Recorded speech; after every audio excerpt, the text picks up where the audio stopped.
Hopefully I've gotten the bugs worked out of the computer. We'll see.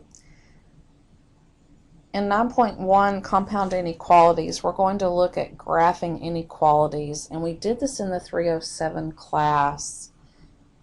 So if you haven't done that before, you might want to take a look back at graphing inequalities.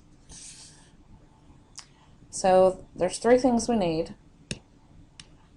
We need an inequality statement.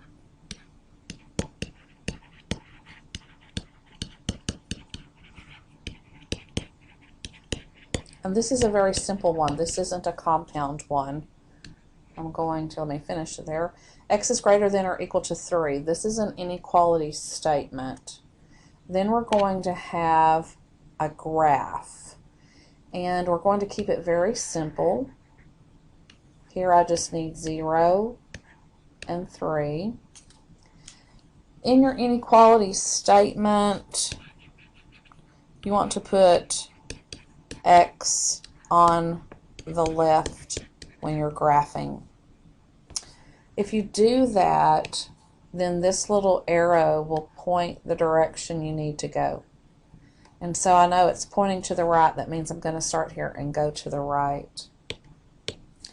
What we are doing is we are going to use brackets. This is going to be our line graph.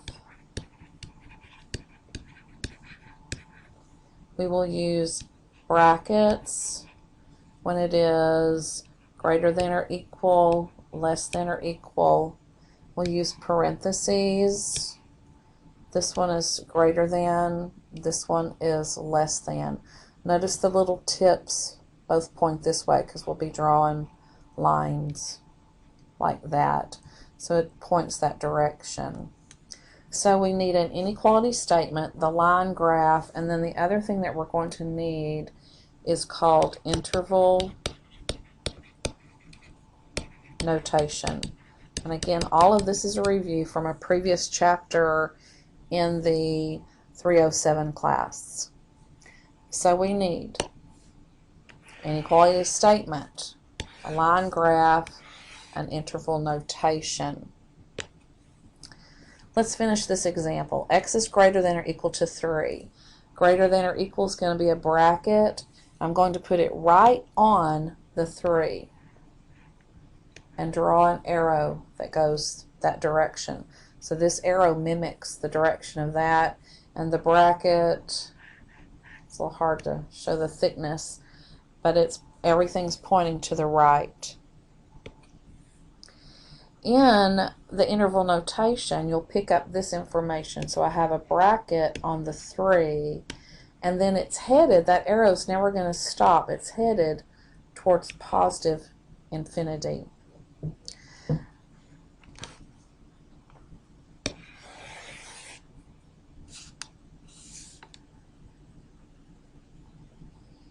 So first thing, let's do another one. First thing is our inequality statement. We're going to do our graph. Again, keep it simple. I need two numbers, 0 and the number here, 5. It's less than, everything's pointing to the left. Less than is going to be a parentheses that we will put on the 5. Then we will draw an arrow to the left. It's headed to negative infinity. This is important to know for my interval notation, where I'm going to write my answer as parentheses, negative infinity, comma, 5, and another parentheses. We always put parentheses with the infinity because it never ends. When you're using the brackets, you're saying it's going to end on a certain number. It ends on 3, or it starts there. Here it starts on the 5, but it doesn't include the 5. Here it starts at the 3, but it includes the 3. It's equal to the 3. Okay, so these are all, this is all a quick review of the 307. What we're doing is compound. So we're going to see the word and then our other compound word will be or. So what we're looking for here is we're looking for, when we graph, we're looking for the overlap or where they intersect. So we're going to do two graphs. We're going to do a working graph first. And occasionally my working graph can be my answer graph, but for the most part, it's not going to be. So I've got -2, 0, and 3. Again, very simple, doesn't even have to be the same distance. Just make sure you have all the numbers. All right, so let's do x is less than 3 first.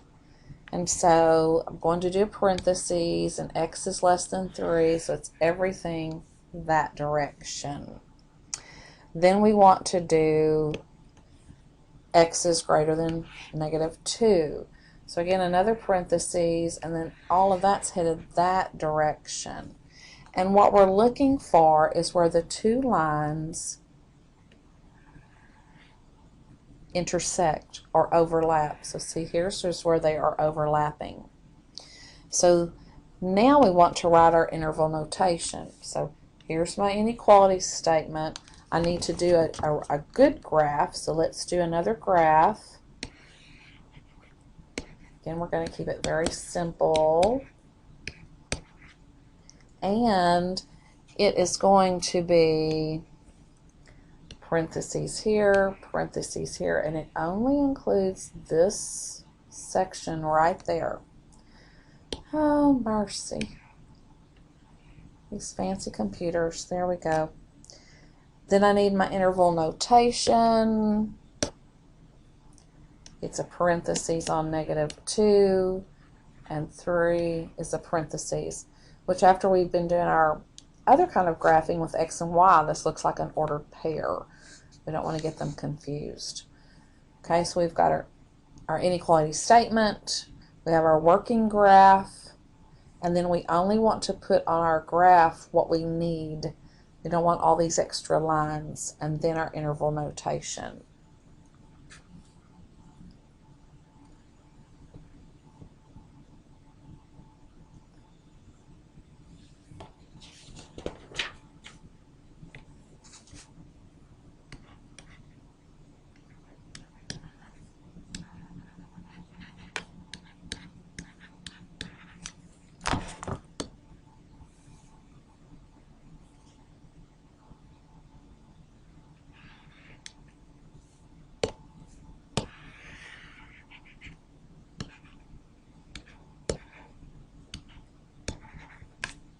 You do want to be sure and put 0 on the number line so you can make sure that you've got your positive numbers on the right, and when you have negative numbers that they are on the left hand side. It's a good reference point.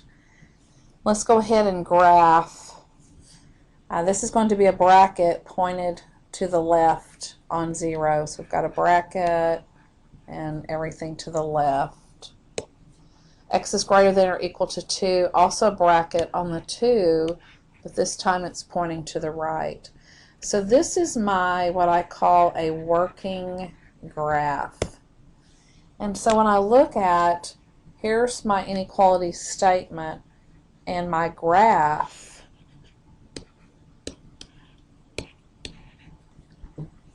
there's nothing. They don't overlap. There's not an intersection here at all. And so there's nothing on the graph. And then our interval notation would be just no solution.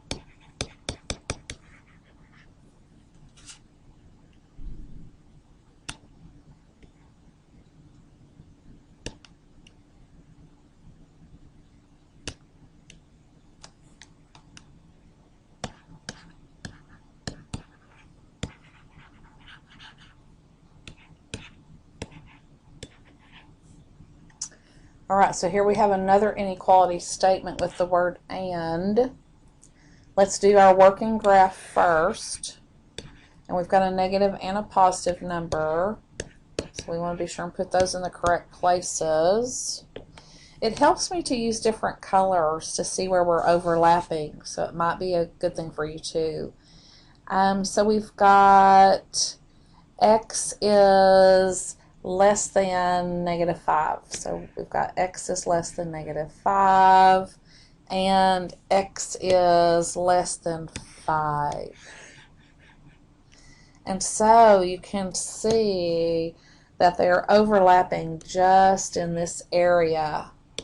So when we go to do our answer graph, we still want all the numbers, but we were only going to have one graph. And then our interval notation this time will include negative infinity, because this is headed towards negative infinity, the -5 and the parentheses. Your interval notation should match your graph. So parentheses, parentheses.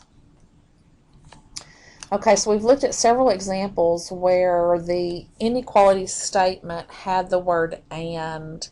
We're going to look at some problems now where it's built into the equation, and we're going to end up rewriting that equation just a tiny bit.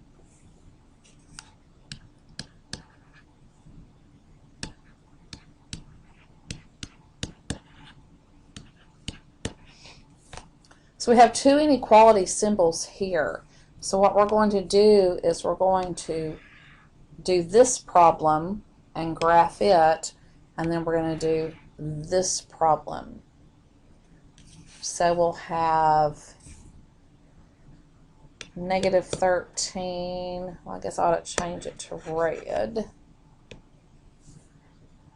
-13 is less than or equal 5x minus 8. And then we will have over here 5x minus 8 is less than or equal to 7. And so when I go to finish this, I'm adding 8 to both sides. So I'll have a -5. Divide by that 5. And so this is going to be our first part of the solution. Then we're going to do this, and let's carry over, add the 8, divide by the 5. Okay, we want to put this, so these are our, so this is our inequality statement. We could write and here. We could write it as -1 is less than x, which is less than 3. Okay, so it's these two with an and, or this is really how we'd want to write it, since that's how the original equation started. Now when I go to draw this, remember what I said earlier about I want that x on the left. So I'm going to flip it to the other side.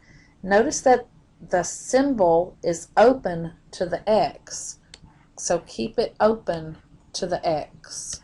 All we're doing is flipping everything around.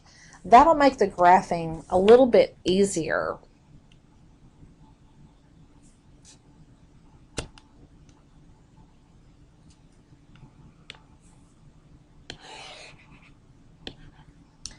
So I need a -1. Here I've got x is greater than or equal to -1, so I'm going to use a bracket on the -1, and it's headed that direction.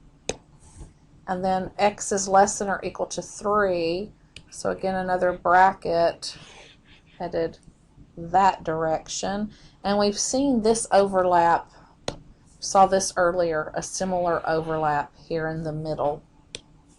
So now let's do our working graph. So here's our inequality statement, and then we want to do our graph.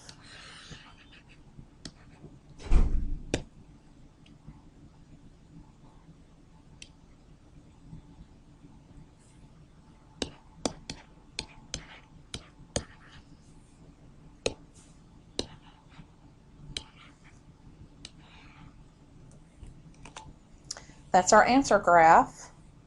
And then we want to do our interval notation, which mimics it.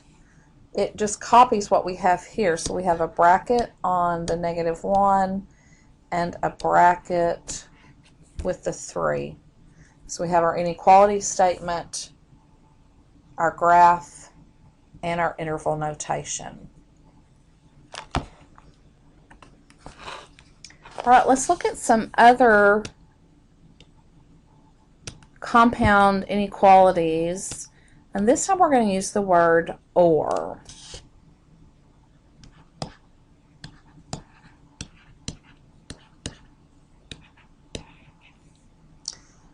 So or, when we have the word or, we're going to include everything.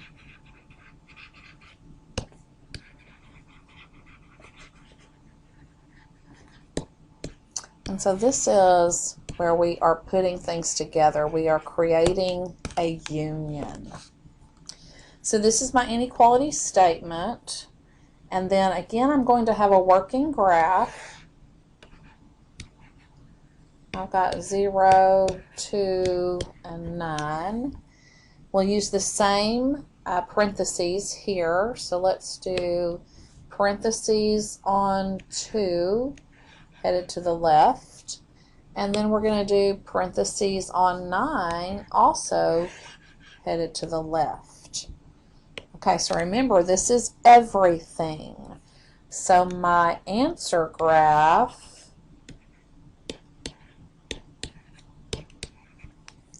will be from the 9 all the way to infinity. Okay? So the parenthesis says it starts at 9. It's not equal to 9, but that's where it starts. And it can be anything from here down. Then we do our interval notation, and again, that is going to look just like our graph. And so I have parentheses 9, and we're headed to the negative infinity.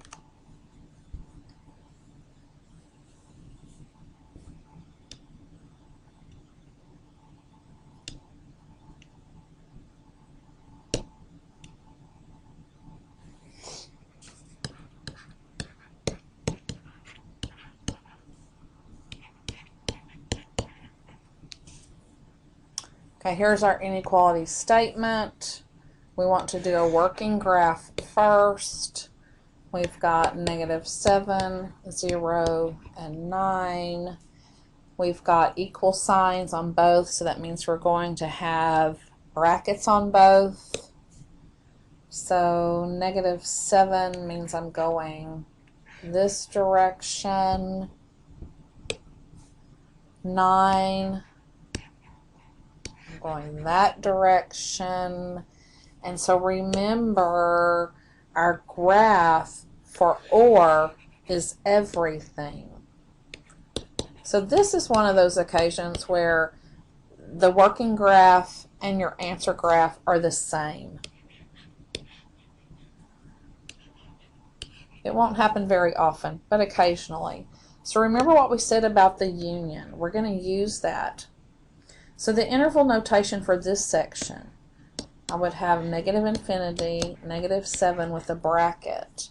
Then the interval notation for this section to positive infinity, and we're putting both of these together with a U. We're creating that union, everything. So if this word had been and, then this would be no solution. But because it's or, then we have both parts of this. Okay, I think that's enough information to get you started on this homework. As always, if you have questions, hit that Ask My Instructor button and send me an email. Good luck.